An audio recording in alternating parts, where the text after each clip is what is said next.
Namaste students, I am JVN Dr. Aziz Mohammed Khan from Department of Food and Biotechnology, Faculty of Agriculture and Veterinary Science, Jyoti Vidyapeeth Women's University, Jaipur. Today I am going to discuss about the topic examples of molds classification.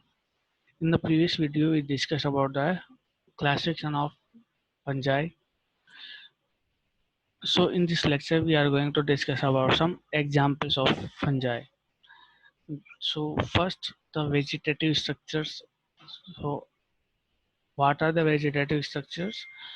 The first one is arthrospores, which are formed by the segmentation and condensation of hyphae. So this is the hyphae, and when these hyphae are condensed, they lead to the development of some arthrospores. Okay, these are the arthrospores, which are developed by the condensation of hyphae, and chlamydospores, which are thick-walled resting spores. Okay, these are the thick-walled resting spores, which are characteristic of some specific fungi such as Candida albicans. So now we take the examples of some specific kinds of fungal on the basis of their classification. The first one is zygomycetes, which have both sexual and asexual type of reproduction, and they have sporangiospores and zygospores. Both type of spores are present, and the examples include Rhizopus and Absidia. The next one class is Ascomycetes, which have also both asexual and sexual type of reproduction, and they have in the asexual reproduction they have blastopores, and in the sexual reproduction they have ascospores. Okay, which are the sac-like structures. The examples of sexual spores include the Aspergillus and Candida albicans, and the examples of sexual ascospores include Saccharomyces cerevisiae species. The next is Basidiomycetes, which are sexual, which reproduce using sexual reproduction, and they have basidiospores as their sexual structures, and the examples include mushroom, amnesia, basidialia, and neoformus. And in the asexual reproduction in Basidiomycetes, they reproduce by budding, and the examples include the rest and smuts. The last one is Deuteromycetes, which reproduce by asexual, and they have thellospores.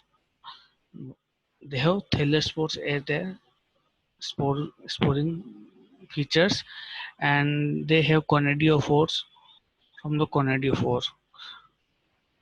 The examples are yeast. So now there are also some important group of fungi which have important role in industrial.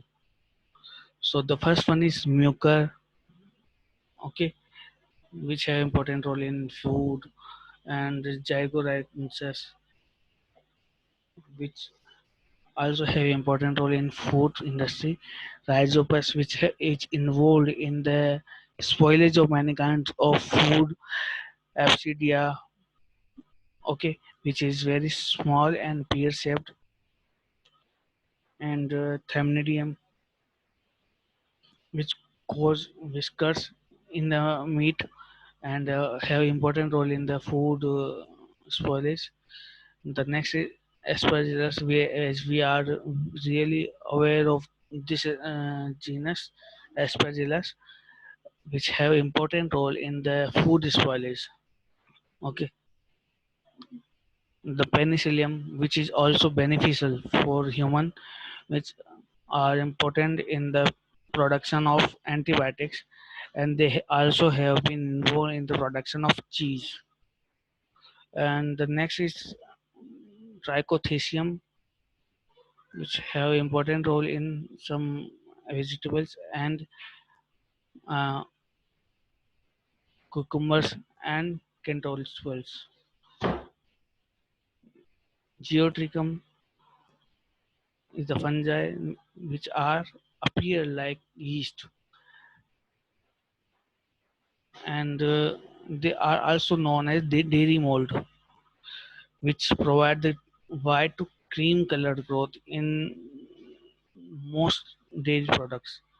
And then the last one is Neurospora, which have also been used in dairy industries, and they have important role in the food and dairy industry. They are termed the red bread molds because of the pink loose textured growth which appear on the bread. So these are some important group of fungi which are found in industries and food industry. So our lecture is over here. In the upcoming lecture, we will discuss about the classification of yeast.